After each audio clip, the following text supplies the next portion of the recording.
Okay, so this section's all about finding the real roots of polynomials.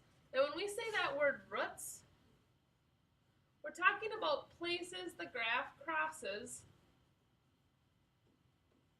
the x-axis. What numbers are where we cross our x-axis? And really the graph is going to tell us a lot about it, right? The graph is going to tell us a lot about what those roots are. And so we're going to take a look at some graphs today. First though, let's just do a quick review of how to solve by factoring. So for that review, I have two questions here for you, and I'm just going to factor and solve both of those. In the first one, I see I have a greatest common factor of 3x to the third. If I take 3x to the third out of that first term, I'm left with an x squared.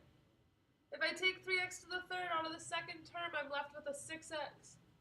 If I take 3x to the third out of the third term, I'm left with a 3, right? Factoring out that greatest common factor. We've been talking about that and talking about that and talking about that. Then, can I factor it more? You bet I can. This right here is going to factor more. Okay? It will factor more once I have the right number there for it. This shouldn't be a 3, it should be a 9, my bad.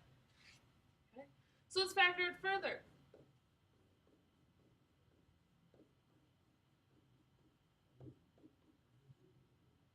So that's going to factor like this now. Multiplies to make 9, add them together to make 6.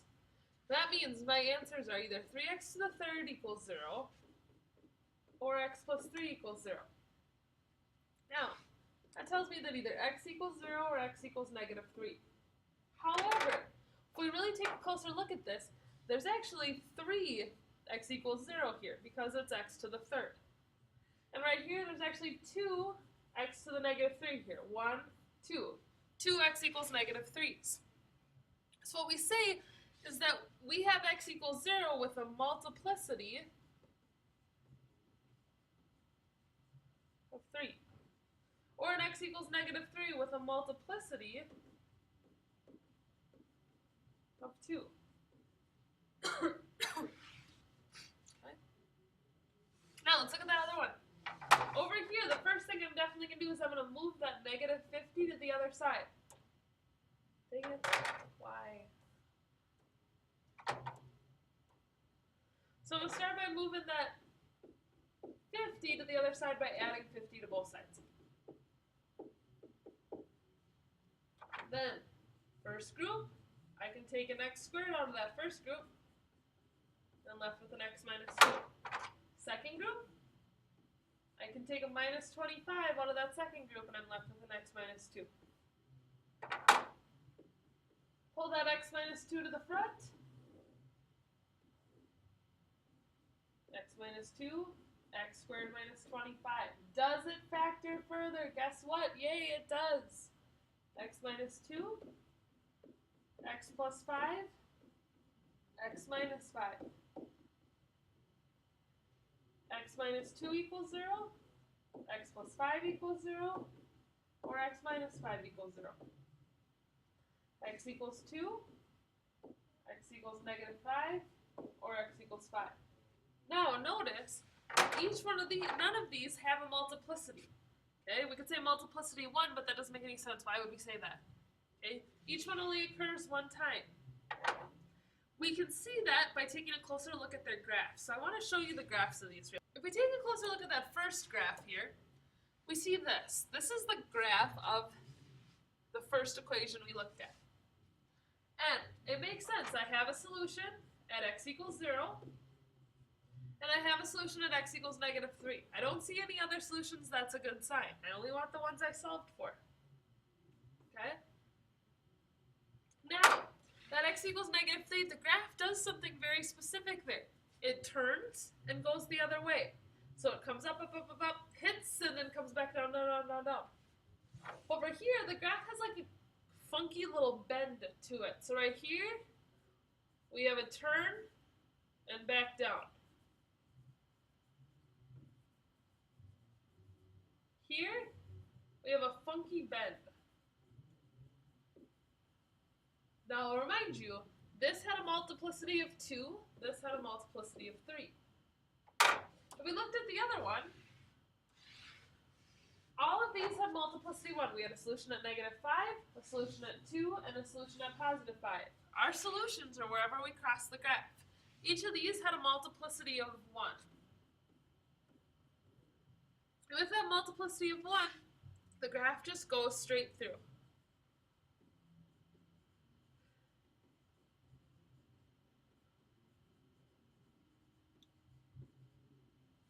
The graph just goes straight through. We can identify this and kind of give it some notes or kind of formalize it a little bit rather than, hey, let's just look at this graph. So let's actually write down what this means and write down how multiplicity impacts the graph and how the graph can tell us about the multiplicity. Remember, multiplicity is how many times a root occurs. When we have a multiplicity of 1, right, the answer occurs only one time. The graph just passes straight through.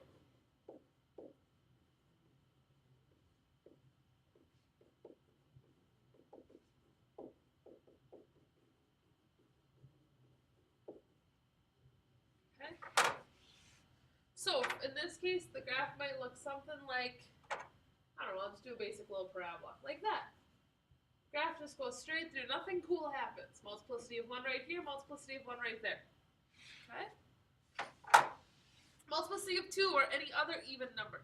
So that means it could be 4, it could be 6, it could be 8, it could be and so on.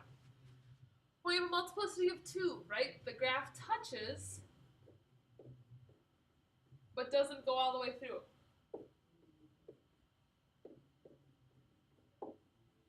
Right? It really only bends. It touches, bends, and then goes back the other way. Here's a quick example of that. I got a graph, it comes up like this, touches, bends, goes the other way, and touches, bends, goes the other way. I have a multiplicity of 2 right here, and I have a multiplicity of 2 right there.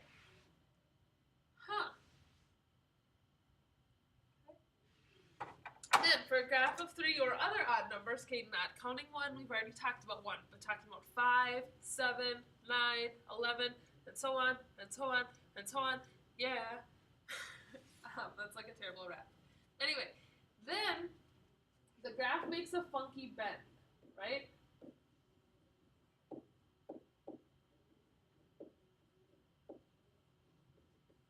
So right here, if our graph comes up and does this, that weird little bend, and then it could even come back down and have another bend going the other way, that weird little S curve or that little bend we have to it gives us our odd numbered multiplicity.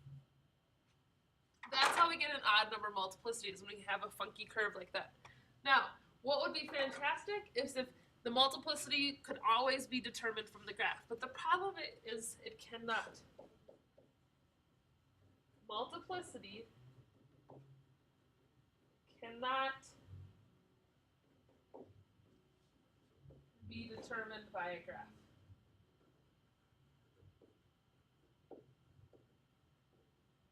Reason is this picture right here works for every even multiplicity. This one works for every odd that's greater than or equal to 3. It gives us an idea, but it can't paint the entire picture. In order to really get the entire picture, we either have to factor or we have to do what we're going to talk about next, and that's going to be kind of that last little piece of notes, is how do I find every root? How do I find out what every single answer is? Right? How do I know what this answer is or what this answer is? How do I know what this answer is or what this answer is? How do I know what this one or this one is? And that's what we're going to talk about next, so I want to finish with that for you. We already said that one way to find all of them was to factor, but some equations are not nice. They don't factor, whether they have irrational roots or whatever. They don't all factor beautifully, and so what we have to do is we have to kind of take it through a process. One step of that process is doing something called using the rational root, the rational root theorem. In fancy math speak, the rational root theorem says if the polynomial p of x has integer coefficients, then every rational root of the polynomial equation p of x equal to 0 can be written of the form p over q, where p is a factor of the constant term, and q is the factor of the leading coefficient. Really? This is all I care about. Factor of the constant term, factor of the leading coefficient. Let's take a second and actually talk about that. What if I gave you this as a polynomial? 4x to the 4th minus 21x to the 3rd plus 18x squared plus 19x minus 6.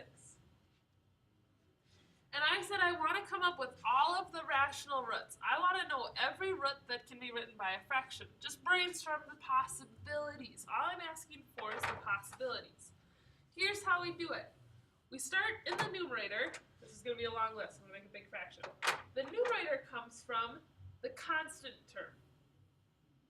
Now, the factors of 6 are plus or minus 1, plus or minus 2, plus or minus 3, plus or minus 6. Tons of them. 4, actually. Well, no, it's kind of like tons. Tons. Oh my gosh. Then, the denominator comes from the leading coefficient. Plus or minus 1, plus or minus 2, plus or minus 4. So the factors of the leading coefficient go in the denominator. So numerator is constant, denominator is leading coefficient. Now, I can make a list of these. And to do it, I'm going to put everything over 1 first. So everything over 1. So I could have plus or minus 1, plus or minus 2, plus or minus 3, plus or minus 6. Then I'm going to put everything over 2. 1 half, 2 over 1, and everything's going to go over 1 half. So plus or minus 1 over 2, plus or minus 2 over 2, plus or minus 3 over 2, plus or minus 6 over 2. And then lastly, I'm going to finish by putting everything over 4. Plus or minus 1 over 4. Plus or minus 2 over 4. Plus or minus 3 over 4. Plus or minus 6 over 4. There's all of my choices. Now that's a ton of choices. How do I know where to start? Okay, that's what we're going to talk about next. One of these, or a couple of these, could be solutions to this, but how do we know? And so that's what I want to take a closer look at with you right now. So here we go. Let's say I was actually going to solve that equation, right? The first thing I would do, my very first step, would be to list all of the possible rational roots. And we just went through and we listed all of them, all of them, all of them. We had a huge list. We could try every single one of those and find out, hey, which ones make it equal 0? Does this one make it equal 0? Does this one make it equal 0? Does this one make it equal 0? That sounds terrible. What becomes easier is going in and graphing it. So if we go to Desmos, here's this graphed in Desmos. Look at the 4 places it crosses. 3.73. Well, that doesn't look like a good rational one. So I'm going to turn that one off. 2. 2 looks like a great choice. 0.27? Not good. Negative 0.75? Yeah, good. Okay, so we have 2 choices that we want to try. So let's graph, now that we've graphed it, let's give it a try. Okay, I'm going to try 2 and negative 0.75. So I'm going to use synthetic division as a test. I'm going to go 4, negative 21, 18, 19, and negative 6. I'm going to put 2 here. Then I'm going to go through, and I'm going to do synthetic division with 2.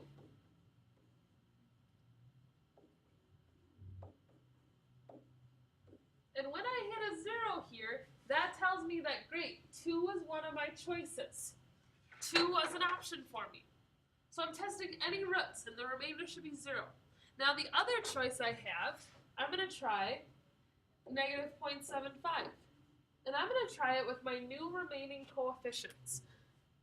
Why? Because if 2 worked, I've taken it down a level. So now I'm going to try it with negative 0.75. Okay, negative 3/4. I'm going to bring this down.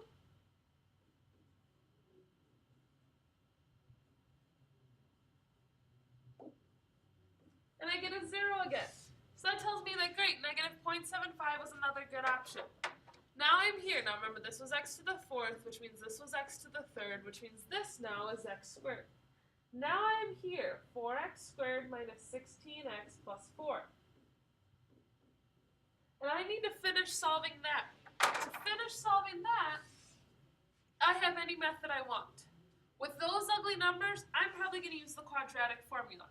And by using the quadratic formula, I'll get my remaining 2 solutions, which should hopefully be those other 2 points on the graph, that like 0.27 and 3.73. Okay, that's where those should come from. Now we'll practice that because there's a lot of steps there and I want to make sure that you get it. I know you'll get it.